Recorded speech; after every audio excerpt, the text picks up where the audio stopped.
Jammu Kashmir service selection board बहुत सारे इम्तिहान कराने जा रहा है। इन इम्तिहानात को लेकर बच्चों के लगातार फ़ोन जो है वो स्ट्रेट लाइन को आ रहे हैं। बच्चे मांग ये कर रहे हैं कि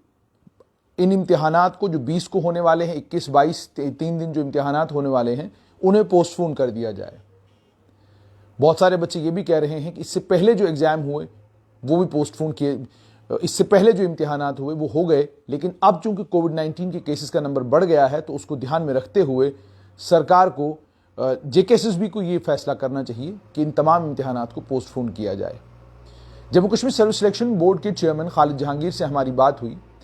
तो उन्होंने साफ तौर पर दो बातें कही। एक तो उन्होंने ये कहा, जहां तक इम्तिहान के पोस्टपोनमेंट का ताल्लुक है वो स्टेट डिजास्टर मैनेजमेंट अथॉरिटी जो जम्मू कश्मीर की है,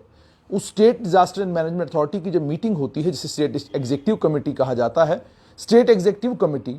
जो तय करेगी और स्टेट एग्जीक्यूटिव कमेटी की जो डायरेक्शंस आएंगी, जो उनकी तरफ से हमें आदेश आएगा, बिल्कुल उसके ऐन मुताबिक हम लोग काम करेंगे। क्योंकि अभी तक स्टेट डिजास्टर मैनेजमेंट अथॉरिटी ने ऐसा कोई फैसला नहीं लिया है, स्टेट एग्जीक्यूटिव कमेटी ने ऐसी कोई डायरेक्शन, ऐसी कोई हिदायत हमें अभी तक नहीं दी है कि आपको जो इम्तिहानात हैं उन इम्तिहानात को फिलहाल मुलतवी करना चाहिए, उनको पोस्टपोन करना चाहिए। क्योंकि वहां की तरफ से कोई ऐसी हिदायत नहीं आई है, इसलिए हम भी ये फैसला अपने लेवल पर नहीं ले सकते हैं। किसी भी इम्तिहान को जहां तक कराने का ताल्लुक है, हम इम्तिहान भी तब कराते हैं जब कोई डिपार्टमेंट हमें वैकेंसीज रेफर करता है और रेफर करने के बाद डिपार्टमेंट हमें ये कहता है कि आप फलां पोजीशंस के लिए रिक्रूटमेंट करिए। और यहां पर इस बात को आपको भी समझना होगा कि ये जम्मू कश्मीर की सरकार तय करती है कि इम्तिहान कौन सा कब होगा कि नहीं होगा, क्या मुलतवी किया जाएगा, पोस्टपोन किया जाए कि नहीं किया जाएगा, यह भी फैसला हुकूमत का होता है। रिक्रूटमेंट एजेंसी यानी जिस एजेंसी को इम्तिहान लेने की जिम्मेदारी दी जाती है, वो एजेंसी हुकूमत के फैसलों के ऐन मुताबिक काम करती है। उस एजेंसी को जो गवर्नमेंट कहेगी वो एजेंसी वही करेगी। मान लीजिए कल लेफ्टिनेंट गवर्नर मनोज सिन्हा ये कहते हैं SSRB से आप इन एग्जाम्स को पोस्टपोन करिए।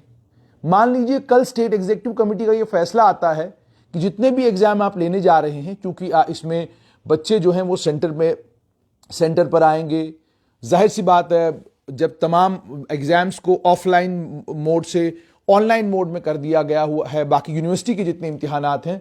तो आपके इस इम्तिहान में बच्चों की फिजिकल प्रेजेंस जो है वो मस्ट है। तो बच्चों की फिजिकल प्रेजेंस की चूंकि यहां जरूरत है, इससे कोविड-19 के फैलने का खतरा है, तो आप इम्तिहान को मुलतवी करिए, पोस्टपोन करिए। जब हुकूमत की तरफ से या स्टेट एग्जीक्यूटिव कमेटी की तरफ से ऐसा कोई आदेशनामा Jammu Kashmir service selection board को आएगा तो सर्विस सिलेक्शन बोर्ड उस वक्त की मजाज रखता है कि वो फौरन उस इम्तिहान को पोस्टपोन यानी मुलतवी कर दे।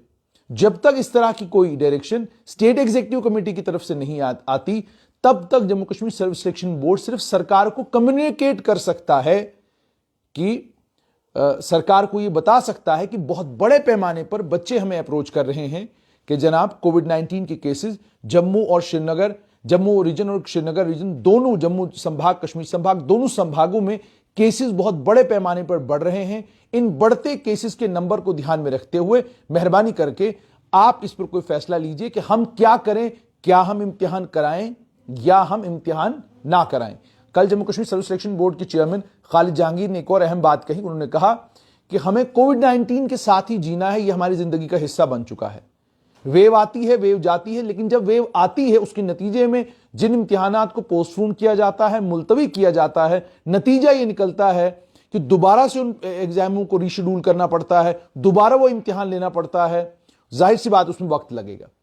अब मान लीजिए जो इम्तिहान 20, 21, 22 तारीख को होने हैं, कई सारे बच्चों ने मुझे फोन करके कहा मैं कोविड पॉजिटिव हूं, मुझे बताइए मैं इम्तिहान में कैसे बैठने के लिए आऊं। और कल भी एक तस्वीर जो है वो क्लस्टर यूनिवर्सिटी जम्मू से पूरी दुनिया में जा रही है। वो तस्वीर यह है कि क्लस्टर यूनिवर्सिटी के प्रशासन ने एक बच्ची को जो कोविड पॉजिटिव थी, जिसे बुखार था, उसे यह कहा कि आप फौरन क्लस्टर यूनिवर्सिटी आइए, इम्तिहान दीजिए, अगर नहीं देंगी तो आपकी गैर हाजिरी यहां पर लगाई जाएगी। ये क्लस्टर यूनिवर्सिटी के चाहे वाइस चांसलर हो या वहां का प्रशासन हो, साफ तौर पर यह दर्शाता है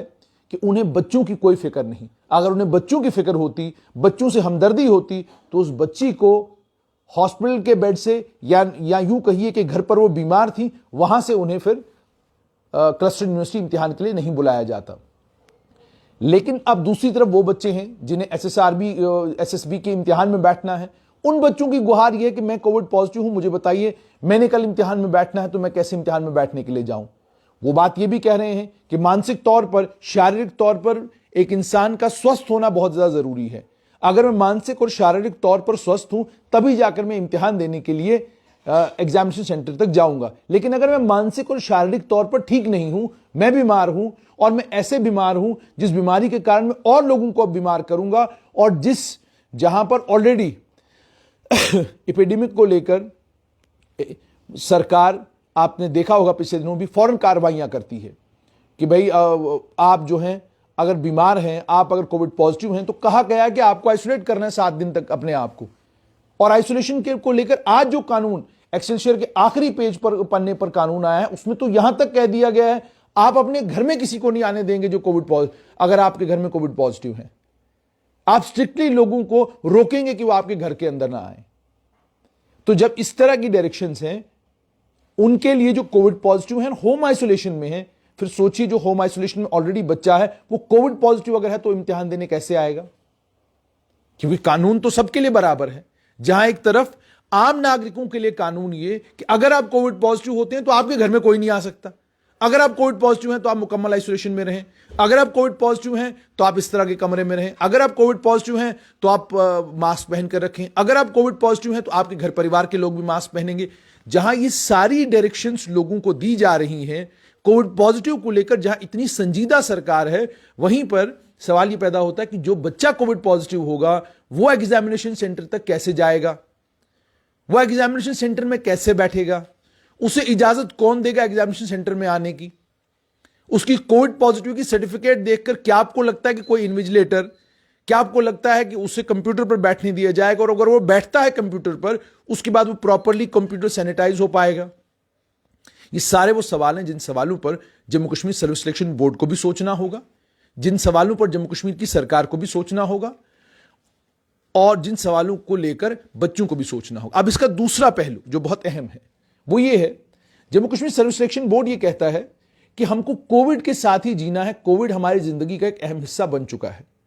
इसको ध्यान में रखते हुए Jammu Kashmir service selection board ये कहता है कि मान लीजिए आज हम एग्जाम को पोस्टपोन करते हैं और इस वेव का नहीं पता कि जो आज वेव है 700 केस आ रहे हैं, 750 केस आ रहे हैं, मान लीजिए ये वेव प्रोलॉन्ग हो गई, और प्रोलॉन्ग होने का मतलब यह हो गया कि जनवरी के महीने में तो वेव है, मान लीजिए फरवरी के महीने में भी चली गई। वेव के आने के बाद दोबारा से एग्जाम को शेड्यूल करना, दोबारा से एग्जाम के लिए तैयारी करना और दोबारा से एग्जाम के लिए बच्चों को बुलाना, बताइए कितना लंबा प्रोसेस हमको दोबारा से करना पड़ेगा। पुराने एडमिट कार्ड के ऊपर बच्चे को इम्तिहान के सेंटर में बुलाना, पुराने एडमिट कार्ड की बुनियाद पर बच्चे को एग्जामिनेशन सेंटर में दोबारा बुलाकर उसका इम्तिहान लेना। जब इम्तिहान डिले होगा तो रिजल्ट भी डिले होगा, रिजल्ट डिले होगा तो जो रिक्रूटमेंट का शेड्यूल है वो सारे का सारा जो है शेड्यूल हिल जाएगा। और फिर एसएसबी ये भी कहता है कि फिर यही बच्चे हैं जो बाद में सड़कों के ऊपर उतरकर हंगामा करते हैं, कहते हैं कि जनाब आपने फलां वक्त हमारा इम्तिहान था, उस वक्त आपने पोस्टपोन किया, अब हमारा इम्तिहान लिया नहीं जा रहा, या अब और वक्त लगाया जा रहा है, अब इतना ज्यादा वक्त लगाया जा रहा है, हमारी उम्रें निकल गई, हमें एज रिलैक्सेशन दीजिए, हमें फलां चीज दीजिए, हमें ये दीजिए, हमें वो दीजिए। अब एसएसबी कहता है कि बताइए क्या करें, हम इम्तिहान कराना चाहते हैं और टाइम पे कराना चाहते हैं, शेड्यूल को फॉलो करना चाहते हैं, लेकिन कोविड-19 है, वहां बच्चे भी अपनी जगह सही हैं कि अगर आप कोविड पॉजिटिव हैं और कोविड पॉजिटिव के लिए कानून यह है कि आप घर से बाहर निकल ही नहीं सकते, होम आइसोलेशन में हैं तो जिस कमरे में, उस कमरे से बाहर आप अपने परिवार के लोगों के साथ नहीं मिल सकते हैं, तो फिर आप बाहर निकलकर इम्तिहान देने के लिए सेंटर पर कैसे जाएंगे? बच्चे अब भी अपनी जगह सही हैं, एसएसबी भी अपनी जगह सही है कि अगर आज हमने इम्तिहान नहीं कराया, शेड्यूल अल्टर हुआ, बाकी जो इम्तिहान है वो भी आगे आगे हो जाएंगे। सोचिए सारे का सारा शेड्यूल अस्त व्यस्त हो जाएगा, उसका नुकसान भी बच्चों को होगा। लेकिन अब काम है सरकार का, स्टेट एग्जीक्यूटिव कमेटी का, जम्मू कश्मीर की स्टेट डिजास्टर मैनेजमेंट अथॉरिटी का। वो कॉल लें, वो ये देखें कि क्या ये संभव है कि कोविड पॉजिटिव बच्चा कंप्यूटर बेस्ड टेस्ट देने के लिए सेंटर तक पहुंच सके, और क्या आप कोविड पॉजिटिव को सेंटर के अंदर अलाउ करेंगे? क्या कोविड पॉजिटिव बच्चा मानसिक स्थिति में, शारीरिक तौर पर उस अवस्था में होगा कि वो बैठकर इम्तिहान दे सके? क्या बुखार में ग्रस्त एक बच्चा आराम से बैठकर इम्तिहान दे पाएगा? ये सारे वो सवाल हैं जिन सवालों पर सोच विचार करना होगा जम्मू कश्मीर की सरकार को, लेफ्टिनेंट गवर्नर के प्रशासन को, स्टेट डिजास्टर मैनेजमेंट अथॉरिटी को और स्टेट एग्जीक्यूटिव कमेटी को, और फैसला जल्द लेना होगा। क्योंकि अगर आप फैसला नहीं लेंगे और कल किसी सेंटर में बच्चे पॉजिटिव आ गए या पॉजिटिव बच्चे सेंटर में इम्तिहान देने के लिए आ गए, तो जो उसके बाद बवाल होगा उसके लिए रिस्पॉन्सिबल जो है फिर सरकार ही होगी। उम्मीद और तवक्का ये कि सरकार जल्द इस पर कोई बड़ा फैसला लेगी और इंश्योर करेगी कि बच्चे भी स्वस्थ रहें, इम्तिहान भी वक्त पर हो, और इम्तिहान अगर पोस्टपोन भी करना पड़ता है, मैंने कहा कि उसमें सारी चीजें देखकर सरकार तय करे कि उसे क्या करना है, लेकिन जल्द करे ताकि बच्चों को परेशानी ना हो।